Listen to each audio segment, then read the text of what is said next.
brought to you by Kuku FM. Download the app now. धड़कन film का वो गाना याद है आपको? समीर का लिखा, Nusrat Fateh Ali Khan and qawwal party का गाया। दूल्हे का सेहरा सुहाना लगता है। इस गाने में एक हिस्सा आता है, पल भर में कैसे बदलते हैं रिश्ते, अब तो हर अपना बेगाना लगता है। साल था 2019। तत्कालीन ब्रिटिश प्रधानमंत्री थेरेसा मे चीनी मूल की एक वकील की शान में कसीदे पढ़ रही थी। थेरेसा मे ने वकील को पॉइंट ऑफ लाइट अवार्ड भी दिया था। वकील का नाम Christine Lee. Cut to 2022। Britain की डोमेस्टिक इंटेलिजेंस एजेंसी MI5 एक अलर्ट जारी करती है। बकौल अलर्ट, एक वकील चाइनीज कम्युनिस्ट पार्टी यानी CCP की शह पर ब्रिटेन के नीति निर्माताओं यानी सांसदों को प्रभावित कर रही है। वकील का नाम क्रिस्टीन ली। 2 साल अंतर बेमिसाल। एक समय तक सत्ता के गलियारों में पैर रखने वाली क्रिस्टीन ली ब्रिटेन के लिए खतरा बन गई हैं। थेरेसा मे ने जो अवार्ड 2019 में दिया था, अलर्ट जारी होने के बाद उसे भी वापस ले लिया है। आज जानेंगे MI5 की चेतावनी का मतलब क्या है, क्रिस्टीन ली की असली कहानी क्या है और इस मामले में भारत का नाम क्यों आ रहा है। नमस्ते, मेरा नाम प्रतीक्षा है और आप देख रहे हैं ललन टॉप का इंटरनेशनल प्रसंगों से जुड़ा डेली बुलेटिन दुनियादारी। आगे बढ़ने से पहले एक जरूरी सूचना। दुनियादारी के इस एपिसोड के पार्टनर हैं कुकू FM। यहां आपको देश दुनिया, साहित्य, समाज, दर्शन, विज्ञान समेत कई विधाओं में ऑडियो बुक्स का खजाना मिलता है। ऑडियो बुक्स माने बोलने वाली किताबें, जिन्हें आप दूसरे काम करते हुए भी आराम से सुन सकते हैं। ललन टॉप का दोस्त होने के नाते आपके लिए एक खास ऑफर भी है। प्रीमियम सब्सक्रिप्शन पर 50% की छूट, पहले 250 यूजर्स के लिए। ऑफर का लाभ कैसे मिलेगा? बस सब्सक्रिप्शन लेते समय LT50 का कोड डालना होगा। सुनते रहिए, गुनते रहिए। और जानकारी चाहिए तो डिस्क्रिप्शन में दिए लिंक पर पहुंच जाइए। हम चलते हैं अपने शो की तरफ, जिसका नाम है दुनियादारी। साल 1921 जुलाई महीने की पहली तारीख थी। चीन में कम्युनिस्ट पार्टी CCP की स्थापना हुई। इसकी प्रेरणा रूस की बोल्शेविक क्रांति से मिली थी। CCP की स्थापना से 2 बरस पहले सन यात-सेन ने कुओमितांग पार्टी यानी KMT बनाई थी। सन यात-सेन चीन में राजशाही विरोधी क्रांति के अगुआ थे। 1920 के दशक के शुरुआती सालों में CCP और KMT के बीच दोस्ती बनी रही। 1926 में सन यात-सेन की मौत हो गई। इसके बाद KMT की कमान चियांग काई शेक के हाथों में आ गई। उसने समूचे चीन को एक सूत्र में पिरोने का प्लान बनाया। चियांग की सेना ने रीजनल वॉरलॉर्ड्स को हराने के लिए नॉर्दर्न एक्सपीडिशन शुरू किया। CCP ने इसका विरोध किया। चांग ने कम्युनिस्ट पार्टी से नाता तोड़ लिया। वो कम्युनिस्टों को मिटाने पर तुला हुआ था। इसी क्रम में 12 अप्रैल 1927 को शंघाई में भीषण नरसंहार हुआ। KMT ने कम्युनिस्ट पार्टी से जुड़े 5000 से अधिक लोगों की हत्या कर दी। CCP पर विलुप्ति का खतरा मंडरा रहा था, मगर ऐसा हुआ नहीं। क्यों नहीं हुआ? इसके पीछे एक बड़ी वजह थी। दरअसल CCP ने भारी संख्या में शिक्षकों, बुद्धिजीवियों, लेखकों, छात्रों, उद्योगपतियों और दूसरे प्रभावशाली लोगों से दोस्ती गांठी थी। ये लोग सीधे तौर पर कम्युनिस्ट पार्टी से नहीं जुड़े थे, लेकिन पार्टी के समर्थन में अपनी बात रखा करते थे। वे CCP को लोकतांत्रिक और हितकारी साबित करने की कोशिश करते रहते थे। इस तरह से चीन के भीतर CCP की छवि मजबूत होती गई। उन्हें कई छोटे मोटे गुटों का समर्थन मिलने लगा।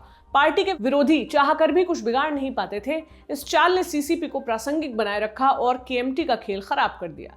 यह सब सिस्टमैटिक ढंग से चल रहा था। ये पूरा कॉन्सेप्ट आगे चलकर एक संस्था के तौर पर अस्तित्व में आया।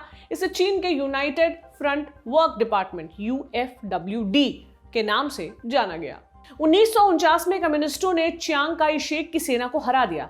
इसके बाद चीन ने यूनाइटेड फ्रंट वाले सिस्टम को देश के बाहर लागू किया। फाइनेंशियल टाइम्स की एक रिपोर्ट के अनुसार UFW का मुख्य मकसद है विदेशी दुश्मन को विफल करने के लिए बाहरी शक्तियों को एकजुट करना। यूनाइटेड फ्रंट विदेशों में चीन के लिए समर्थन जुटाने का काम करती है। कैसे? अगर कोई व्यक्ति या संस्था चीन के प्रति उदार है तो उसे अपनी तरफ मिलाने की कोशिश की जाती है, उन्हें कभी पैसे के जरिए तो कभी किसी और तरीके से। अगर वो चीन के प्रति उदार नहीं है तो उनके खिलाफ प्रोपेगेंडा शुरू कर दिया जाता है। यूनाइटेड फ्रंट को सीधे CCP हाईकमान से निर्देश मिलते हैं। 2017 की एक रिपोर्ट में फाइनेंशियल टाइम्स ने यूनाइटेड फ्रंट के मैनुअल को रिव्यू किया। इस मैनुअल में एक जगह लिखा है, यूनाइटेड फ्रंट एक चमत्कारी हथियार है जो चीन को हजारों मुश्किलों से निकाल सकती है। एक उदाहरण से समझिए। मान लीजिए किसी देश की सरकार चीन के खिलाफ कोई कानून बना रही है या चीन से पैदा हुए खतरे को कम करने की कोशिश कर रही है। ऐसे में चीन क्या करेगा? वो सीधे तौर पर किसी सरकार का इरादा तो नहीं बदल सकता, लेकिन वो ऐसा कुछ जरूर कर सकता है कि संबंधित सरकार के भीतर अपना हमदर्द बैठा दे। अगर ना बैठा पाए तो किसी को अपना हमदर्द बना ले।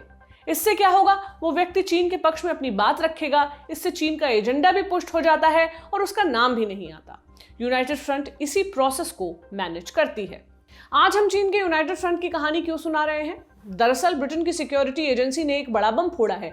MI5 ने ब्रिटिश संसद को आगाह किया है कि क्रिस्टीन ली गुप्त तरीके से यूनाइटेड फ्रंट के दिशा निर्देश पर काम कर रही हैं।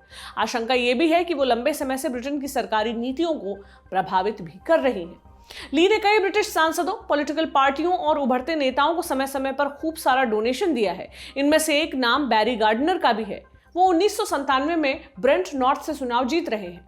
गार्डनर 2016 से 2020 तक ऊर्जा मंत्रालय में शैडो मिनिस्टर के तौर पर भी काम कर चुके हैं। मीडिया रिपोर्ट्स के अनुसार क्रिस्टीन ली की लॉ फर्म ने गार्डनर को लगभग 6 करोड़ रुपए का डोनेशन दिया है।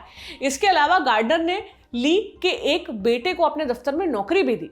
MI5 की चेतावनी के बाद उसने नौकरी छोड़ दी है।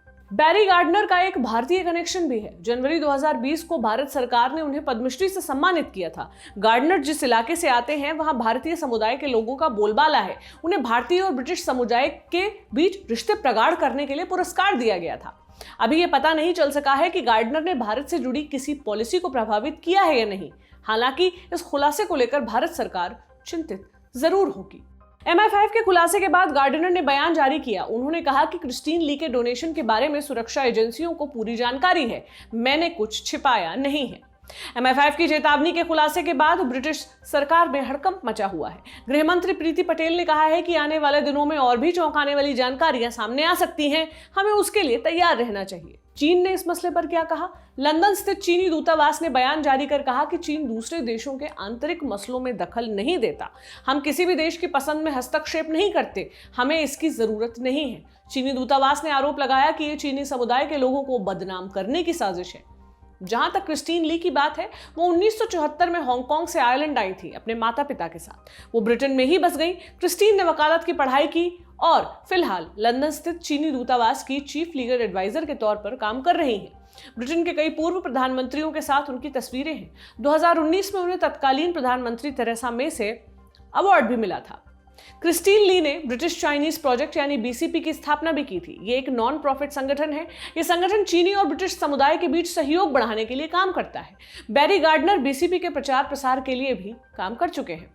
MI5 का अलर्ट आने वाले दिनों में क्या गुल खिलाने वाला है, ये देखने वाली बात होगी। ये हमारी बड़ी खबर थी। अब चलते हैं विदेशी मीडिया में छप रही सुर्खियों की तरफ। 14 जनवरी 2022 के दिन विदेशी मीडिया में क्या खास छप रहा है? आज के दिन की बड़ी सुर्खी ब्रिटेन से ही है। ब्रिटेन की महारानी एलिजाबेथ के तीसरे बेटे प्रिंस एंड्रू का कद घटा दिया गया है। प्रिंस एंड्रू की सैन्य पदवी वापस ले ली गई है। उन्हें किसी तरह का शाही संरक्षण भी अब नहीं मिलेगा। अब वो आम नागरिक भर रह गए हैं। ऐसा क्यों हुआ है? अगर आपको याद हो, हमने दुनियादारी के एक एपिसोड में जेफरी एप्स्टीन और गिलेन मैक्सवेल के सेक्स ट्रैफिकिंग स्कैंडल की कहानी सुनाई थी। हमने ये भी बताया था कि कैसे दोनों ने मिलकर दर्जनों नाबालिग लड़कियों का यौन शोषण किया। उन दोनों की दोस्ती दुनिया के कई रसूखदार लोगों से थी। इनमें डोनाल्ड ट्रंप और बिल क्लिंटन जैसे लोग भी शामिल थे। इन्हीं रसूखदार लोगों में से एक प्रिंस एंड्रू भी थे।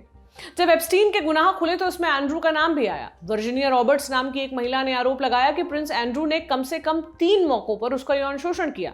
एंड्रू दावा करते रहे कि वो वर्जीनिया से कभी मिले ही नहीं हैं। फिर दोनों के साथ में फोटोज बाहर आई। फिर प्रिंस एंड्रू ने BBC को एक इंटरव्यू दिया। इसमें उन्होंने अपने ऊपर लगे आरोपों को लेकर घालमेल करने की कोशिश की। ये कोशिश पकड़ में आ गई, आरोप पुख्ता लगने लगे। पिछले हफ्ते प्रिंस एंड्रू के वकीलों ने कोर्ट में 2009 का एक पेपर पेश किया था। दावा किया था कि वर्जीनिया और एप्स्टीन के बीच पहले ही समझौता हो चुका है, इसलिए प्रिंस एंड्रू के ऊपर चल रहे केस को खारिज किया जाना चाहिए।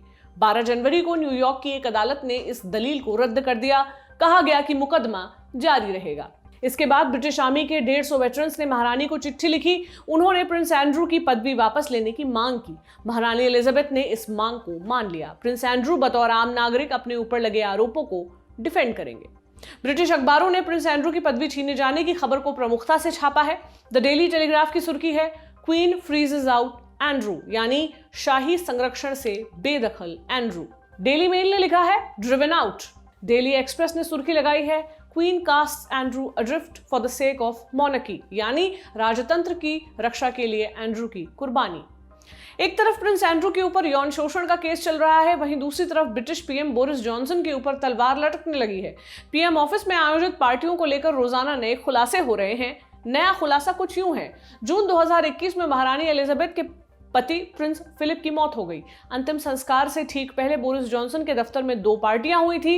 इस दौरान इतनी शराब पी गई कि दफ्तर का कारपेट भीग गया था। मीडिया रिपोर्ट्स के मुताबिक उस पार्टी में बोरिस जॉनसन मौजूद नहीं थे। हालांकि इसका ठीकरा भी उनके सर ही फूटने वाला है। पूरे मसले पर अमेरिकी अखबार न्यूयॉर्क टाइम्स ने लिखा, UK monarchy and government plunges into simultaneous crisis, यानी यूके में राजशाही और सरकार एक साथ मुसीबत में घिरे। न्यूयॉर्क टाइम्स में ही एक पूर्व सीरियन खुफिया अधिकारी को सजा मिलने की खबर छपी है। सुर्खी है, murder, torture, rape, a landmark conviction on state violence in Syria, यानी हत्या, टॉर्चर, बलात्कार, सीरिया की राज्य प्रायोजित हिंसा के मामले में ऐतिहासिक फैसला। ये खबर क्या है? जर्मनी की एक अदालत ने अनवर रसलान को मानवता के खिलाफ किए गए अपराधों के लिए आजीवन कारावास की सजा सुनाई है। रसलान सीरिया में बतौर खुफिया अधिकारी काम कर रहा था। उसे 27 कैदियों की हत्या और कईयों के बलात्कार का दोषी पाया गया है। सीरिया में 2011 में सिविल वॉर शुरू हो गया था। रसलान सीरिया से निकल गया। उसने बशर अल असद के खिलाफ बन रहा विपक्ष ज्वाइन कर लिया। इसकी बदौलत 2014 में उसे जर्मनी का वीजा मिल गया। बाद में सीरिया से आए शरणार्थियों ने रसलान का सच बताना शुरू किया। 2019 में जर्मन पुलिस ने उसे अरेस्ट कर लिया। रसलान अपने ऊपर लगे आरोपों को झूठा बताता रहा, लेकिन सुनवाई के बाद उसका दोष साबित हो गया। अब जाकर उसे सजा सुनाई गई है। जानकारों का कहना है कि अनवर रसलान के केस ने नई उम्मीदें जगाई हैं। अभी भी सीरिया में कई ऐसे सैन्य अधिकारी और राजनेता हैं जो भीषण अपराधों के बावजूद पाक साफ होकर बैठे हैं। इस फैसले से उनके भीतर भी डर पैदा होगा। ये डर बेहद जरूरी है।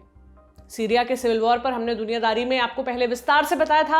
आपको उस वीडियो का लिंक डिस्क्रिप्शन में मिल जाएगा।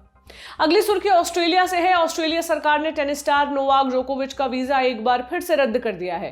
पहली बार ऐसा 6 जनवरी को किया गया था। वो ऑस्ट्रेलियन ओपन में हिस्सा लेने पहुंचे थे। जोकोविच ने कोरोना की वैक्सीन नहीं लगवाई है। जोकोविच वीजा रद्द किए जाने के फैसले के खिलाफ कोर्ट गए। कोर्ट ने उनके पक्ष में फैसला सुनाया था, जिसके बाद उन्हें टूर्नामेंट में हिस्सा लेने की अनुमति मिल गई थी। वो ट्रेनिंग में हिस्सा भी लेने लगे थे। फिर 14 जनवरी को इमिग्रेशन मिनिस्टर लेक्स हॉक ने विशेष कानून के तहत जोकोविच का वीजा रद्द कर दिया। हॉक ने कहा कि यह फैसला लोगों के हितों को ध्यान में रखते हुए लिया गया है। जोकोविच के वकील फेडरल कोर्ट में अपील दायर करेंगे। अगर ऑस्ट्रेलिया सरकार का यह फैसला अमल में आया तो जोकोविच को सर्बिया वापस लौटना होगा। उन्हें अगले 3 साल तक ऑस्ट्रेलिया का वीजा भी नहीं मिलेगा। दुनिया भर की खबरों पर इसी तरह हमारी नजर बनी रहेगी। आप बने रहिए ललन टॉप के साथ। अपना ख्याल रखिए। शुक्रिया। शुभ रात्रि।